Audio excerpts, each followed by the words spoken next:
Hey guys, it's Allie with Imperfect Pages, and it has been a while since I've done a journal update. I actually have a few videos that I had filmed, and they are still sitting unedited. One, which is my Chicago Stationery Festival haul, which I would like to edit at some point and get up on the internet. That one's just going to take a little bit of time, and I've been procrastinating, and I've been really busy working.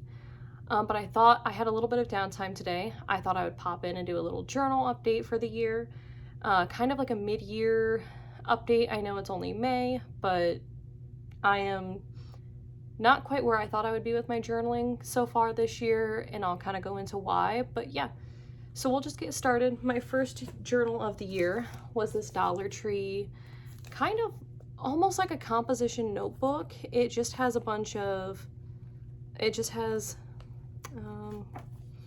lined pages in it with this like checker print. Let me find a blank page. Lined pages with this kind of checker at the top. And I used this for January and February. I did stop using it at the end of February and started something new in March. But I really enjoyed the bigger size of this. It gave me a lot of room for writing and collaging and some good, like really good memory keeping. Like I did this collage when I got my BTS tickets. And there was just some really good memories in here, some job change kind of stuff, and a lot of just random notes, random bits and bobs. I did a Stray Kids collage when I went and saw the Stray Kids concert movie recap in theaters. A lot of planning, like my weeks ahead. I put my weeks ahead in all of my journals. I do a weekly spread at the beginning of the week and put all my like work hours and plans. And then like my reading updates and stuff go in there as well. So that was my first journal of the year. I did this little collage. This is from Quirky Art Club Kids. I think that's the name of it, Quirky Art Club Kids. I know their acronym is QUACK, I believe, or CAC. I don't know. It's something really goofy, but it's a little tattooed rubber duck, and that just felt very like me coded. On the back, I got Stray Kids lyrics, just some random stickers, and then these were some pressed flowers that some of my friends had given me, and I just pressed them and taped them to the back of my journal cover as I was getting close to the end. That way it wasn't bumpy, but I wanted to preserve those. So that took me from January to February, and then at the beginning of March, I started this Sakura cover moleskin. It's one of the like silk covers. It's really, really nice and soft. I don't typically use moleskins that much nowadays because the paper is so thin, and I have a hard time finding pins that don't bleed through or don't shadow. It's hard to use watercolor in them. If I collage in them, sometimes they get kind of bumpy. But I kind of have just worked with it. Here's my little sticker collage on the inside cover so far. And I've got just some random other collages in here as well. Got this just like pink themed collage with a little 26 in the bottom for the year. And just some other like little art stuff. This was a collage card that I bought a couple years ago, and it finally found a home in this journal so I could stop hoarding it. But this journal I've been using since the beginning of March. I will probably use it all the way through the end of May, since today is May 11th. And then I'll start a new journal in June for my birth month, and then Pride month, the summer, will all kind of be encapsulated into one journal. I'm enjoying this. The blank pages are nice for like collaging. Here's my little Earth Day collage. And I've put some like a lot of photos and stuff in here, but there's also just a lot of writing. It's been kind of a hard few months for myself and my partner, where we've both been kind of struggling. And I've really been struggling with it. It's also was the 1 year since Luna passed away, my dog. And it just kind of put me in a weird headspace, and I still haven't quite fully come out of that headspace. And that, on top of having burnout from working 6 days a week for so long, my brain and my body are just exhausted, and I've just been having a hard time finding any joy in my hobbies that normally help keep me sane. I have picked this up a little bit more in the past couple weeks. I'm working with my therapist to try to reel myself back in, and the nice weather is helping too. It helps so much when I can be outside, even if it's for 10 minutes, and feel the sun on my skin and kind of have some hope of like, it's not just cold and gloomy and gross outside, and then that's how I feel inside. At least if I can go outside, it's the sun kind of helps me feel a little bit better. But that's where I'm at with this journal. I'm probably going to come pretty close to filling all of the pages, but whatever I don't fill, I'm content with just retiring this one at the end of May and letting it rest. It has served its purpose. I told myself, there was one of my entries where I wrote this journal had felt very heavy and had held a lot of hard days, and that by the end of this journal I wanted to find more hope and joy in my days. And I'm really hoping, like, I think that by the end of this month, I think things are going to start looking up for myself and for, the people around me. So that means I'm going to need a new journal. So I'm going to show you guys my contenders. I'm struggling with what journal I want to pick because it just feels very important to pick a good journal.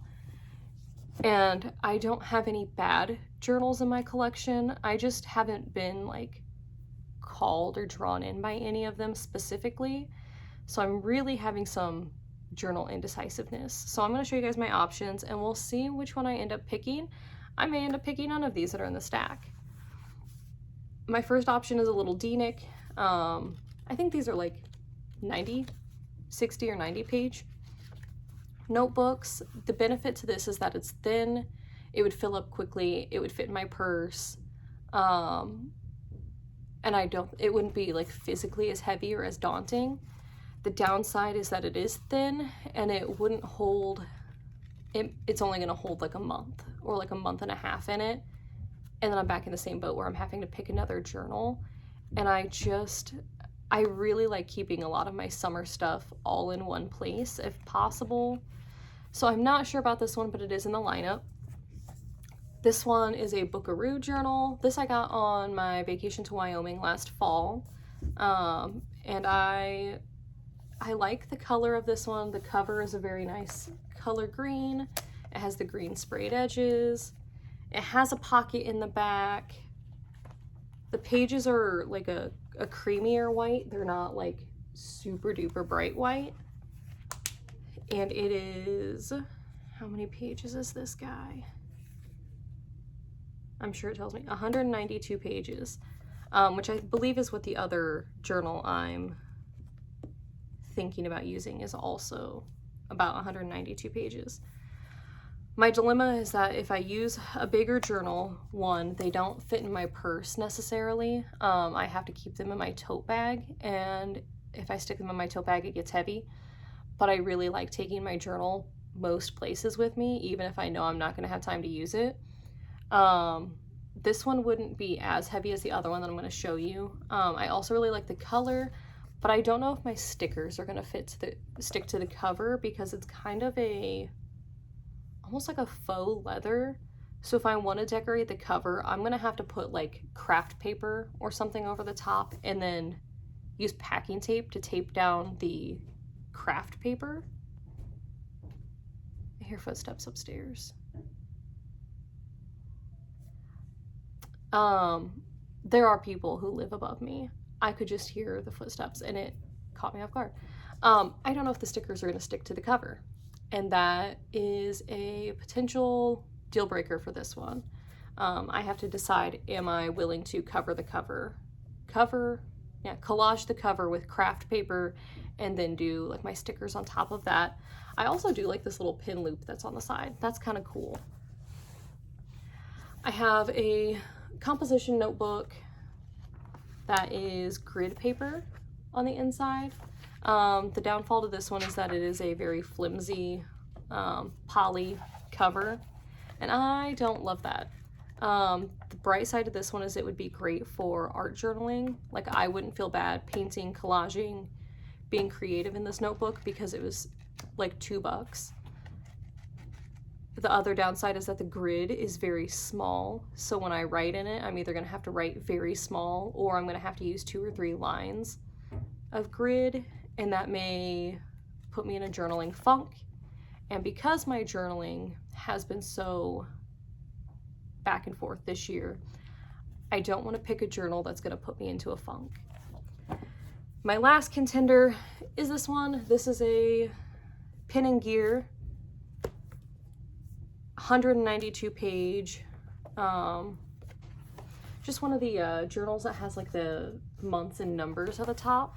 I've used a handful of journals with the same exact style. I enjoy them when I use them. This one is physically heavier than this one, even though they both have the same number of pages and they're both a faux leather cover. Also, this one looks thicker, even though the page number is the same. So this has got to be a denser paper. I would feel good collaging with this and writing in this, and you can use watercolor in it sparingly to do like splatters and stuff. And but on this one, it has the journal written on it, which I don't like. And again, like, my stickers are not going to fit to the front cover, so my stickers by default are going to go inside the journal. And I don't know if I love that either. So my other alternative, and I don't have it with me, is just a plain, boring, college ruled black composition notebook. And I love using composition notebooks. It's in my boyfriend's car, so I don't have it with me. But the pro to that would be that there's plenty of room on the cover for stickers.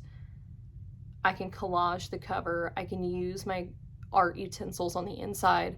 Sometimes the pages are thin, but I could glue them together. But if I do that, it may not last me the entire summer. It may only last June and July. So I'm kind of stuck. I have maybe, potentially, 5 journal options, and I can't decide between any of them. So I want people's feedback in the comments. What journal do you think I should use if you had a vote? Or should I use something completely different? I have a handful of sketchbooks that I could use. I have a whole collection of journals. Should I use something larger? Should I use something purse-sized? I need other people's opinions, because otherwise I'm going to sit on this for 3 more weeks and still not have a decision on what journal I want to use for June.